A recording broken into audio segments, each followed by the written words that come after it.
ఇక దివ్యాంగులకు స్వయం సహాయక సంఘాలు పెడతారట. ఇప్పుడు మహిళలకు మాత్రమే ఉన్నాయి కదా ఈ గ్రూపులు, దివ్యాంగులకు కూడా పెడతారట. ఫిజికల్లీ ఈ డిజేబుల్డ్ పర్సన్స్కి కూడా స్వయం సహాయక సంఘాలు పెడతారట. మంత్రి సీతక్క గారు చెప్తున్నారు. 4800 సంఘాల ఏర్పాటుకు సన్నాహాలు చేస్తున్నారట. దేశంలోనే తొలిసారిగా దివ్యాంగుల అభివృద్ధి ఆర్థిక సాధికారత కోసం ప్రత్యేక స్వయం సహాయక సంఘాలు ఏర్పాటు చేసేందుకు ప్రభుత్వం సన్నాహాలు చేస్తోంది. తెలంగాణలో విజయవంతమైన మహిళా స్వయం సహాయక సంఘాల స్ఫూర్తితో సర్కార్ నిర్ణయం తీసుకుందట. రాష్ట్ర పంచాయతీరాజ్ గ్రామీణాభివృద్ధి శాఖలకి బాధ్యతలు అప్పగించింది. దీనిపైన అధ్యయనం చేయడంతో పాటు సమగ్ర ప్రణాళిక రూపొందించాలని మంత్రి సీతక్క గ్రామీణ పేదరిక నిర్మూలన సంస్థ సెర్పును ఇటీవల ఆదేశించింది.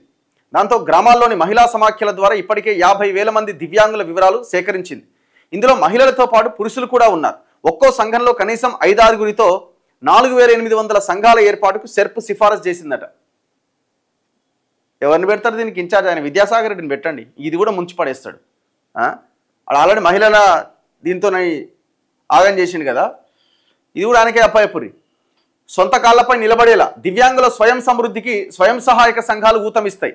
నైపుణ్యాభివృద్ధి కార్యక్రమాలు స్వయం ఉపాధి అవకాశాల కల్పనకు వేదికలవుతాయి. తగిన అవకాశాలు ప్రోత్సాహం ద్వారా వారు సొంత ప్రతిభ, కృషి, పట్టుదలతో జీవితాన్ని నిర్మించుకునే దిశగా ప్రభుత్వం అన్ని విధాలుగా అండగా ఉంటుంది. ఇప్పుడు మనం ఇది అన్నప్పుడు ప్రజలు అడుగుతారు, 4000 పెన్షన్ 6000 చేస్తాండి ఎటువా అని అడుగుతారు. ఇప్పుడు అదే అడుగుతున్నారు. వాళ్ళు ఆల్రెడీ ధర్నాలు స్టార్ట్ చేసిరు ఆల్రెడీ.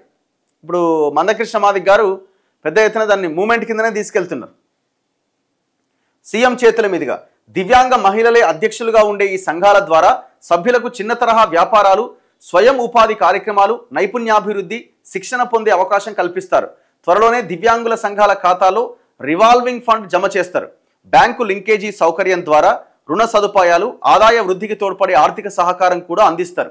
నైపుణ్య అభివృద్ధి, ఉపాధి అవకాశాల కల్పన, బ్యాంక్ లింకేజీ ద్వారా ఆర్థిక స్వావలంబన కల్పిస్తారు. అన్ని సిద్ధమైన తర్వాత స్వయం సహాయక సంఘాల ఏర్పాటు కార్యక్రమాన్ని ముఖ్యమంత్రి రేవంత్ రెడ్డి చేతుల మీదుగా ఘనంగా ప్రారంభించాలని ప్రభుత్వం భావిస్తోంది. ప్రస్తుతం ఇందిరా మహిళా శక్తి పథకం కింద ప్రమాద బీమా, రుణ బీమా వంటి పథకాలతో పాటు సోలార్ పవర్ ప్లాంట్లు, ఆర్టీసీకి అద్దె బస్సులు, పెట్రోల్ బంకుల నిర్వహణ వంటి వినూత్న వ్యాపారాలను మహిళా సంఘాలు నిర్వహిస్తున్నాయి. ఇందులో అనుకూలమైన కొన్నింటిలో దివ్యాంగులకు కూడా భాగస్వామ్యం కల్పించబోతున్నాం. పథకం మంచిదే, లోన్లు ఇంకా రకరకాల సౌకర్యాలు కల్పిస్తే వాళ్ళు బాగుపడతారు, బాగానే ఉన్నది. కానీ మీరు ఒకసారి చూడండి, ఎస్సీ ఎస్టీ సబ్ ప్లాన్ నిధులు ఉన్నాయి. కేసీఆర్ హయాంలో దాన్ని మొత్తం ల్యాబ్స్ చేసి పడేసిండు. ఆ ఫండ్స్ని మొత్తం డైవర్ట్ చేసిండు. ఖర్చు పెట్టకుండా ల్యాబ్స్ అయిపోయినాయి. అసలు ల్యాబ్స్ అవ్వడానికి వీలు లేదు. నెక్స్ట్ ఇయర్కి క్యారీ ఫార్వర్డ్ కావాలి. ఎందుకంటే ఇది ఎస్సీ ఎస్టీ సబ్ ప్లాన్ చట్టం. కాంగ్రెస్ అధికారంలోకి వచ్చిన తర్వాత ఈ 2 సంవత్సరాల్లో కూడా సేమ్ యాస్టిజ్గా అట్లనే జరుగుతున్నది. మరి ఇప్పుడు ఎక్కువగా ఈ నష్టపోతున్నటువంటి దివ్యాంగులు వీళ్ళంతా ఎందులో ఏ వర్గాల్లో ఉన్నారు?